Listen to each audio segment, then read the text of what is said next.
자비를 구하는 기도 두 번 우리 고백하면서 나아가겠습니다.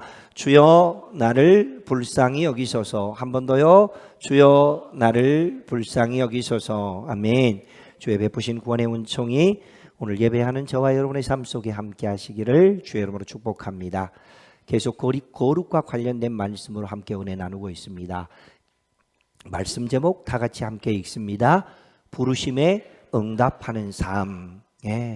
하나님이 우리를 부르시면 거기에 그 부르심에 응답하고 살아가야 한다. 그런 뜻이겠죠. 거룩과 관련된 말씀들을 그동안 4주 동안 함께 나누었는데 여러 말씀들 중에서 잊지 말아야 될 중요한 내용 두 가지가 있어서 복습하겠습니다. 첫 번째 내용은 이런 것입니다. 시작. 거룩은 하나님을 바라보는 시선 훈련이다. 우리는 땅을 바라보는 것도 아니고 사람을 바라보는 것도 아니고 어떤 위인을 바라보는 것도 아닙니다. 거룩은 하나님을 바라보는 시선 훈련입니다.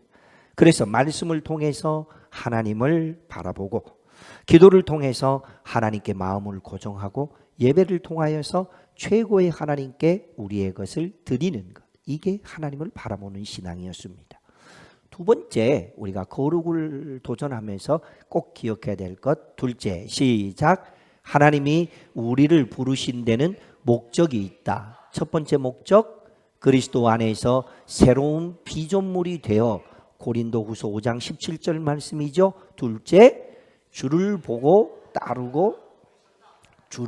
따르라고 부르셨다. 그러니까 히브리서 12장 2절 말씀에 주만 바라볼지라 믿음의 주요 온전케 하시는 이인 주를 바라보자라는 말씀이 우리에게 거룩에 대한 부분이었습니다.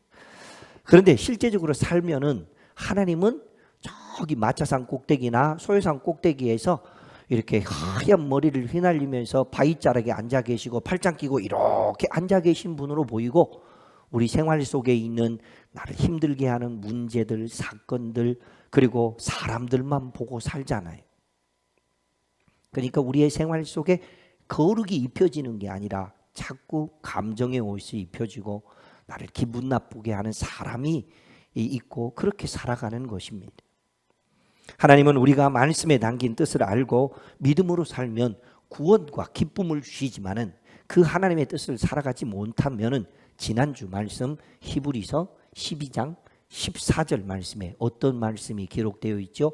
경고, 주를 보지 못하리라. 그렇게 말씀하고 있었습니다. 그러므로 우리는 기억해야 됩니다.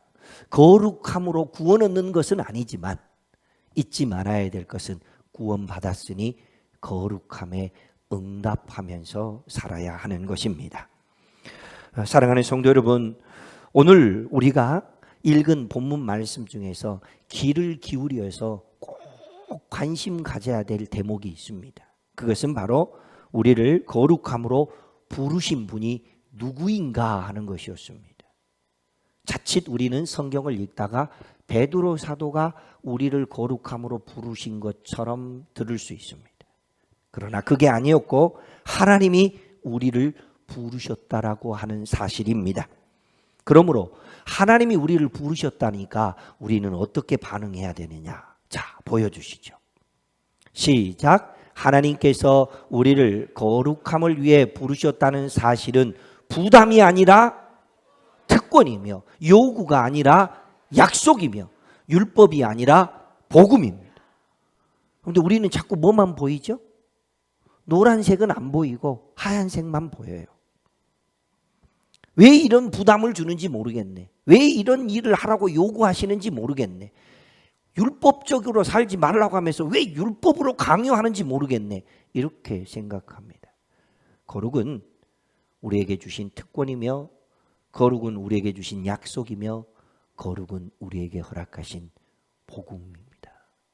이것을 놓치지 않고 살 수 있기를 주의 이름으로 축복합니다. 그래서 사도가 하나님의 감동을 받아서 우리에게 거룩을 초청하고 있는데 바로 이런 내용입니다. 진짜 뭐 그렇게까지는 안 해도 되겠지만 그래도 베드로 사도가 여기 서서 말하는 것처럼 귀로 듣고 마음으로 고백하십시오. 시작. 거룩의 근거는 감정이나 상황이 아니고 거룩하신 이처럼 곧 하나님의 성품에 있습니다. 하나님의 성품이 거룩하시니까 우리도 거룩하라고 말씀하셨습니다. 하나님은 변하지 않으십니다. 그분은 타협하지도 않으십니다. 하나님은 멀리서 거룩을 요구하지 않으셨고 도리어 가까이 오셔서 우리에게 거룩을 가능하게 해주셨습니다. 어떻게 하셨는지 잘 알지요. 죄인인 우리를 위해서 십자가에서 피 흘려 죽으시면서 거룩을 이루어갈 수 있도록 은혜를 베풀어 주셨습니다. 부활하심으로 우리에게 새 생명을 주시면서 거룩한 자로 살아갈 수 있는 소망을 심어 주셨습니다. 그러므로 거룩은 복음의 토대 위에서 맺어지고 있는 구원의 열매입니다. 이 구원의 열매를 마음속에 품고 살아갈 수 있기를 주의 이름으로 축복합니다. 오늘 말씀 제목 잊지 마시고 다시 한번 읽지요. 시작. 부르심에 응답하는 삶. 성령님의 빛이 우리를 통과하면 우리 안에서는 놀라운 일들이 일어납니다. 사람들을 보면 나하고 맞는 사람이 몇이나 있던가요? 사람들을 보면 나를 흡족하게 하는 사람이 몇이나 있던가요? 없습니다. 그래서 우리의 선함과 아름다움은 물론 성령님은 우리에게 있는 상처, 우리에게 있는 연약함, 우리에게 있는 부족함마저도 그것을 바꾸어서 하나님의 이야기가 되게 하십니다.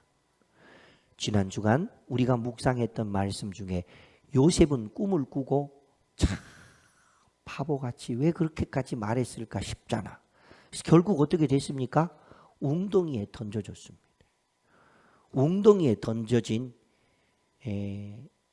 요셉의 모습, 이런 모습입니다.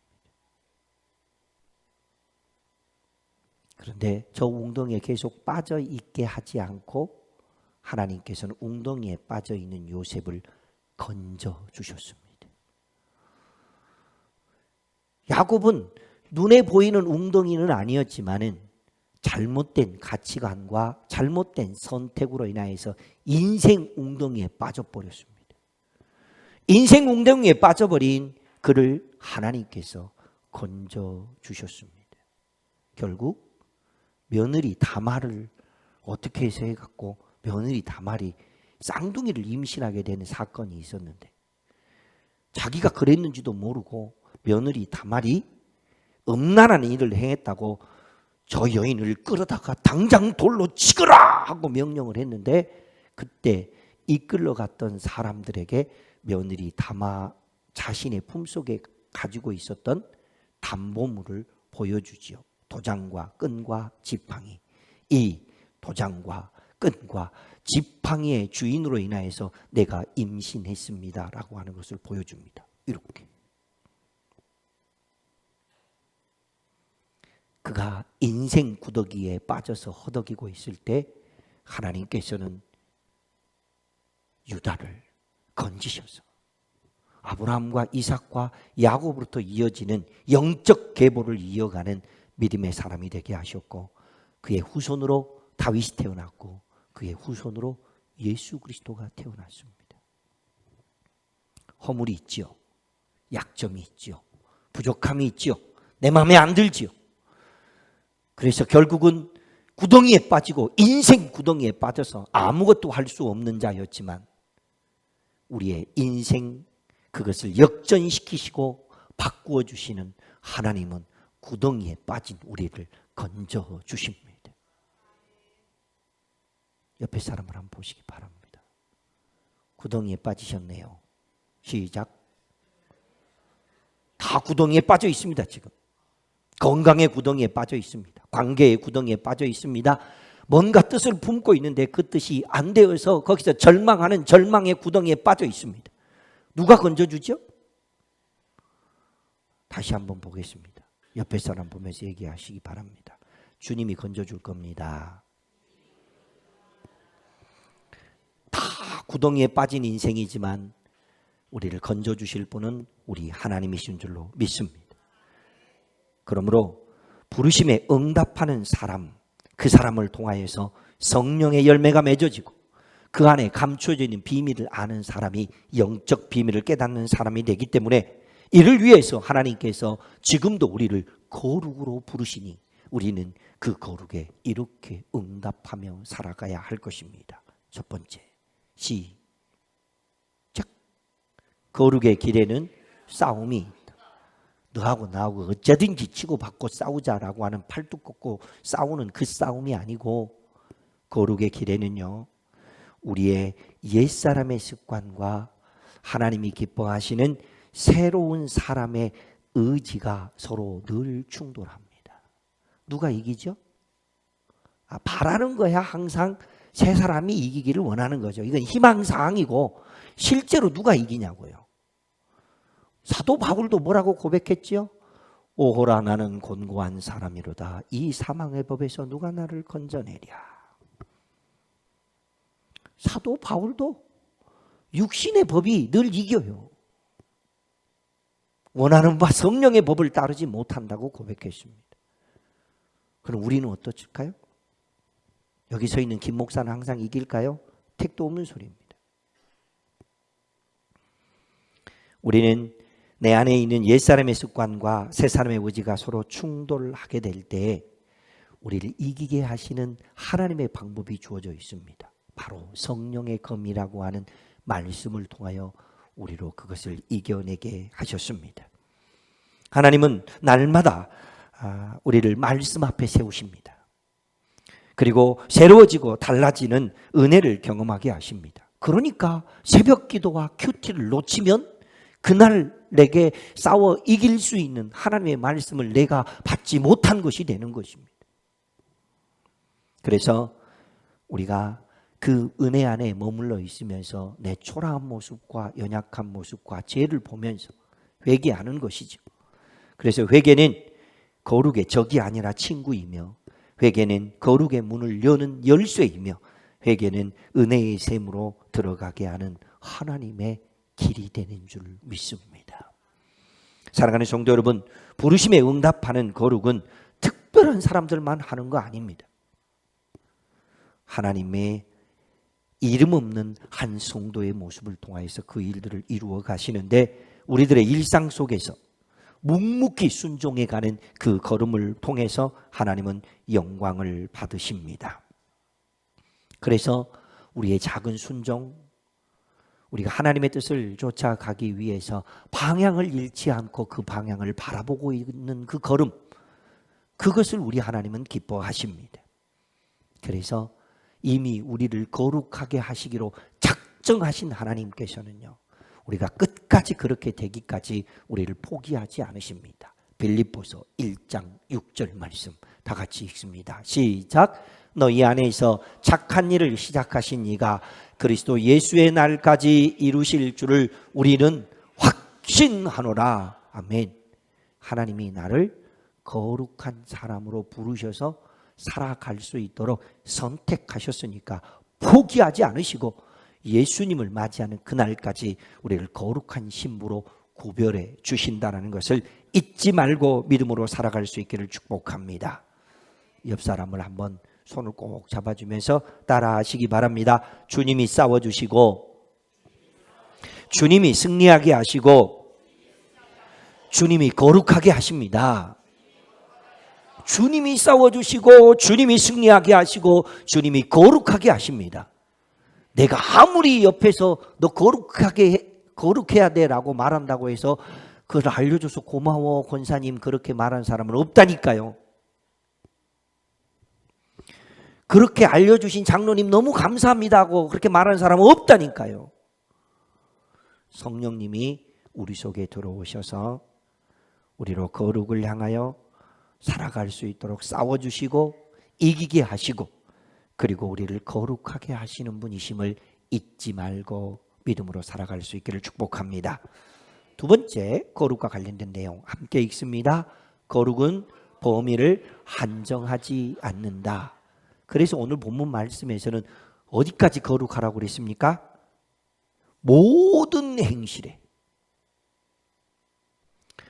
우리는 거룩해지기를 원하는 마음에 어떤 한 가지 혹은 몇 가지만 거룩해지면 된다고 생각할지 모르겠지만, 우리 하나님은 우리의 모든 행실이 다 거룩해져야 된다라고 말하고 있습니다. 우리의 말투도 거룩해져야 합니다. 우리의 소비도 거룩해져야 합니다. 우리의 분노도 거룩해져야 되며 우리의 침묵도 거룩해져야 되고 우리가 관계를 맺음도 거룩해야 되고 관계를 끊는 것도 거룩해져야 합니다. 그래서 거룩함으로 부르신다라고 할 때 이 거룩은 우리를 숨막히게 하는 일들이 아닙니다. 한 믿음의 사람은 거룩에 대한 하나님의 초청을 이렇게 고백했습니다. 함께 읽습니다. 거룩은 삶을 잘라내는 칼이 아니며 삶 전체를 하나님께로 향하게 하는 나침반이다. 우리가 하나님을 향하여 가고 그 주를 바라보면서 믿음의 길을 걸어가도록 방향을 잃지 않도록 나침반이 되어주시는 그 하나님의 은혜를 붙들고 살아갈 수 있게 되기를 주의 이름으로 축복합니다. 그동안 우리는 거룩을 좀 오해하고 살았습니다. 마치 거룩은 하지 말아야 할 것들만 막 늘어놓은 것으로 생각했습니다. 그런데 하지 말아야 될 것들을 늘어놓다 보면 그것은 마치 규칙의 집합이 되어지고 맙니다. 그러나 성경이 말하는 것은 무엇을 피하느냐도 있지만 누구를 향하느냐가 더 중요한 것이었습니다. 무엇을 피하느냐의 목적이 있는 것이 아니고 누구를 향하느냐였습니다. 그래서 거룩은 방향성입니다. 오늘 넘어졌어도 하나님을 향하여 가는 방향을 잃지 않는 것입니다. 오늘 실패했어도 다시 하나님을 바라보는 것입니다. 그러므로 살면서 혹 여기가 어딘고 내가 지금 남쪽으로 가고 있는지 북쪽으로 가고 있는지 모르는 그런 방향치로 살지라도 믿음만큼은 하나님을 향한 방향성을 잊지 않는 저와 여러분이 되시기를 주의 이름으로 축복합니다. 세 번째, 함께 읽습니다. 시작. 거룩은 공동체적 성격이 있다. 무슨 뜻일까요? 베드로 사도의 편지는 개인에게 쓴 것처럼 보이지만은 그 안에 너라고 표현되어 있지 않고 너희라고 표현되어져 있습니다. 여기서 말하는 너희는 교회입니다. 공동체입니다. 거룩은 절대로 혼자 완성할 수 없습니다. 서로에게 거룩함이 어떤 모습인지 거울처럼 비춰주기도 하고 서로에게 연약한 모습이 있거든 손을 내밀어 일으켜 세워줄 수 있는 손이 되어야 합니다. 지치고 곤하여 넘어질 때면 제가 이럴 때 뭐라고 말하죠? 알기는 잘하네. 지치고 고나여 넘어지면 어쩌든지 비난해야죠. 지치고 고나여 쓰러지고 넘어지면 어째 저 모양인지 모르겠다라고 핀잔을 줘야죠. 지치고 고나여 넘어져 있는 사람이 있거든. 힘내 하고 손 내밀어 줄 수 있기를 축복합니다. 우리 주님은 별로 힘없는 내 손을 사용하여서 넘어져 있는 그에게 주님의 손으로 뻗쳐 주십니다. 그러므로 순례자의 길을 가면서 우리는 늘 자신을 돌아보고 받은 은혜나 받은 사랑에 안주하지 마시고 우리를 거룩의 자리로 초청해 가시는 그 하나님의 초청을 기억하시며 살아가시기 바랍니다. 이렇게 정리해 봅니다. 시작. 만일 거룩이 이미 완성된 소유라면 우리는 자만에 빠질 것이고 만일 거룩이 전적으로 미래의 과제라면 우리는 낙심에 잠길 것이다. 자만하지도 마시고 낙심하지도 마시고 오늘도 우리를 통하여 하나님이 기뻐하는 거룩한 공동체를 세워가기를 원하시는 하나님의 뜻을 이루어갈 수 있기를 축복합니다. 그러므로 거룩의 실제 모습은 공동체를 살리기도 하고 넘어뜨리기도 합니다. 한 사람의 부정은 공동체의 큰 아픔과 시련이 되기도 하지만 한 사람의 거룩은 공동체를 살리기도 하고 세우기도 하는 능력이 됩니다. 옆 사람을 축복하겠습니다. 당신의 거룩 때문에 교회는 살아납니다. 시작. 그러므로 우리는 언제나 이렇게 하나님 말씀 앞에 생활로 응답하며 살아가야 합니다. 이것을 잊지 마십시오. 보여주시죠. 시작. 거룩은 멀리 있는 이상이 아닙니다. 오늘을 사는 선택 속에 있고 말 한마디 속에 있고 기도 속에 이미 시작되고 있습니다. 하나님은 오늘도 우리를 부르십니다. 응답하는 것은 여러분의 몫입니다. 나는 그것이 응답하는 바른 방법이라고 하나님의 뜻을 따라서 전달해 드렸을 뿐입니다. 응답은 각자의 몫입니다. 그러므로 우리 모두가 하나님의 음성을 듣고 주님의 뜻을 쫓아 살아갈 수 있기를 축복합니다. 하나님 앞에 자신을 있는 그대로 드리는 순간 성령님께서는 우리의 내면을 조명하셔서 치유가 일어나게 하시고 새롭게 해 주실 것입니다. 이 과정은 때로는 아픔이 되기도 하고 때로는 우리 마음속에 생채기를 내는 고통이 되기도 하지만 결국 그 믿음의 끝은 우리에게 생명임을 잊지 마시고 주의 길을 따라 살아갈 수 있기를 주의 이름으로 축복합니다. 순례자의 길은 거룩으로의 부르심이라는 사실을 잊지 마시고 거룩은 나를 높이는 일이 아니라 하나님을 높이는 일입니다. 거룩을 실천하면서 주님을 더 많이 닮아가시고 그래서 거룩을 담아내서 하나님을 영화롭게 하는 믿음의 사람으로 살아가시고 우리의 거룩을 통하여 공동체를 더 아름답게 빚어가시는 귀한 손길로 쓰임받을 수 있기를 주의 이름으로 축복합니다. 약속의 말씀을 생각하면서 함께 기도 제목을 읽습니다. 시작. 부르심에 응답하는 거룩함을 통해 하나님을 영화롭게 하는 일꾼 되게 하소서. 꼭 그렇게 드려지고 쓰임받을 수 있게 되기를 축복합니다. 약속의 말씀을 생각하면서 우리 주의 이름 부르며 자신을 위해서, 가정을 위해서, 교회를 위해서 함께 기도하겠습니다. 주여.